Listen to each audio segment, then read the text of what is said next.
All right, so what are you doing for the big holiday this week, huh?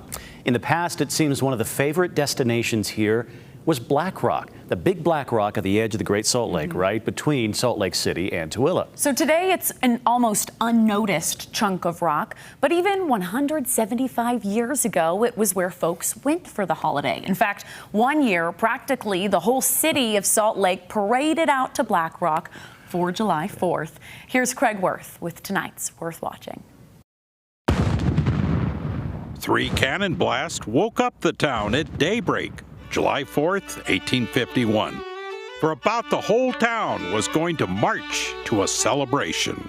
At 7 o'clock, the city began to be in motion, and the busy throng to assemble, the rattling of carriages, the rumbling wagons, the tramp horse. The destination? Right here, Black Rock and the Great Salt Lake. Oh, but we're getting a little ahead of the story because they had a 4-hour trip in front of them.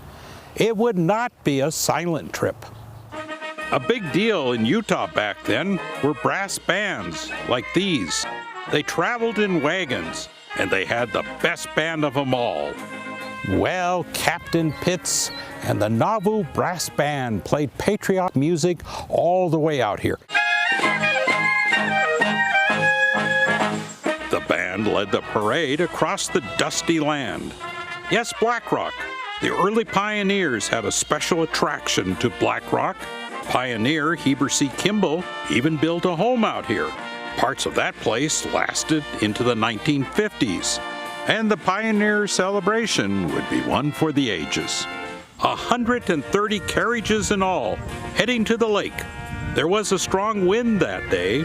The brine flies, the tormenting gnats hid their diminished heads.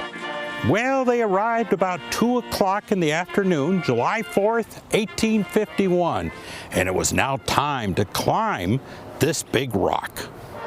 First, though, they put up a giant flag. We know there was a flagpole on Black Rock for years.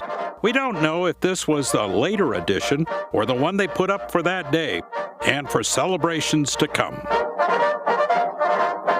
Yes, Black Rock became a go-to July 4th destination. Now, by 1881, the Utah-Nevada Rail was running special trains to Black Rock, all for the 4th of July weekend. And those trains ran past midnight.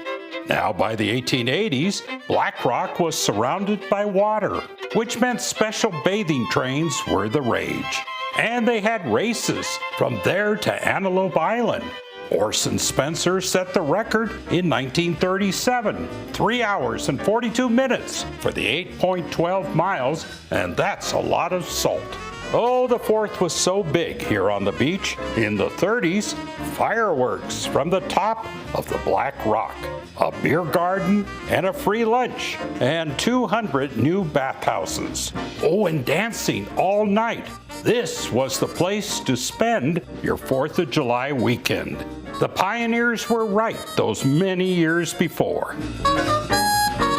Black Rock at the edge of the Great Salt Lake is still a pleasure mecca for thousands who come to bathe and thrill in the waters of this inland sea. While the resort survived into the 1960s, the 4th of July parade started to pass it by. Now just a memory of the place thousands and thousands went for the holiday for more than a century. Black Rock. Craig Worth, ABC 4 News.